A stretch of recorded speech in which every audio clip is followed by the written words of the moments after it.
حضرت عبداللہ بن عمر رضی اللہ عنہما سے روایت ہے، انہوں نے کہا، جب مسلمان مدینہ آئے تو وہ اکٹھے ہو جاتے اور نمازوں کے اوقات کا انتظار کرتے، کوئی اس کا اعلان نہیں کرتا تھا۔ ایک دن انہوں نے اس کے بارے میں گفتگو کی تو بعض نے کہا، عیسائیوں کے گھنٹے کے مانند 1 گھنٹہ لے لو، اور بعض نے کہا، یہود کے کرنا جیسا کرنا۔ البتہ حضرت عمر رضی اللہ عنہ نے کہا، تم ایک آدمی ہی کیوں نہیں بھیج دیتے جو نماز کا اعلان کرے؟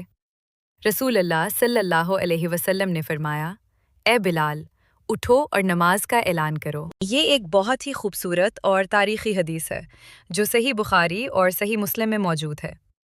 یہ اس دور کی کہانی سناتی ہے جب مدینہ میں مسجد نبوی تو تعمیر ہو چکی تھی، لیکن ابھی آذان کا طریقہ وضع نہیں ہوا تھا۔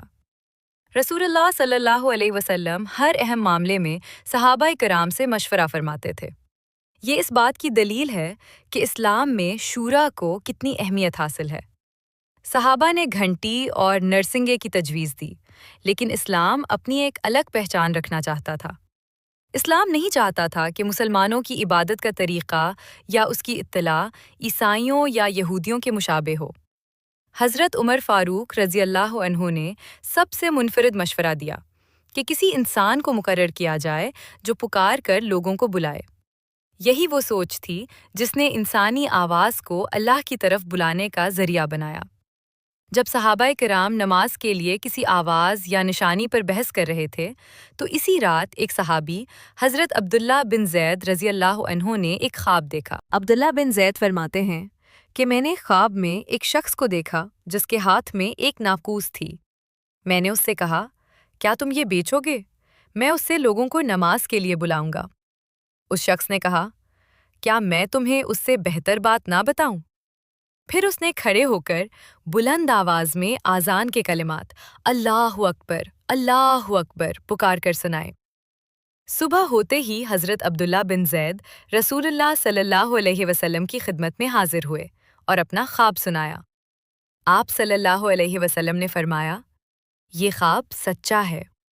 پھر آپ صلی اللہ علیہ وسلم نے فرمایا کہ یہ کلمات بلال کو سکھا دو، کیونکہ ان کی آواز تم سے زیادہ بلند اور سریلی ہے۔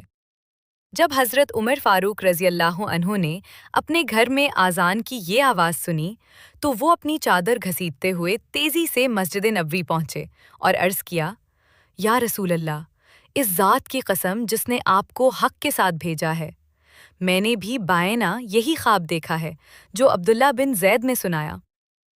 آذان صرف ایک اعلان نہیں بلکہ اللہ کی توحید کی وہ پکار ہے جو 24 گھنٹے زمین کے کسی نہ کسی کونے میں گونجتی رہتی ہے۔ اگر یہ پیغام آپ کو اچھا لگا ہو تو اسے لائک اور شیئر ضرور کریں تاکہ دوسروں کو بھی نیکی کی دعوت ملے۔ اللہ حافظ۔